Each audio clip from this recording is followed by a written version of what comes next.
Good afternoon, John. My question is, as an aspiring speaker, Roddy recommends that we watch speakers to learn from them. Who would be the number one person that we should be watching?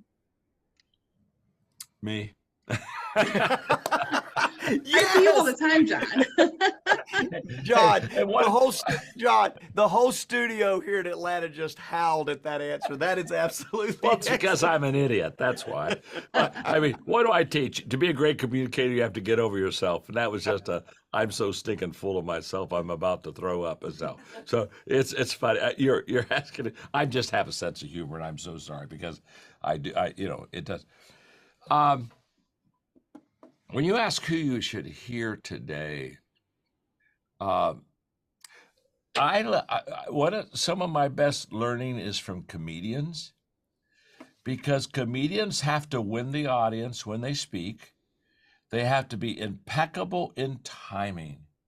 When I teach the law of the pause, I'm not real successful with a lot of speakers because they don't like to pause. And the reason they don't like to pause is when you pause, you give up control.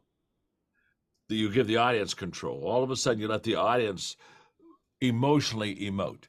So they don't like to pause. But one of the things, you listen to a good comedian, they master pause because they know that they have to have interaction with the audience has got to respond so that they can go. It's almost like I'll say something that's humorous, you respond, and then I'll say something else, and it's kind of teeter-totter back and forth.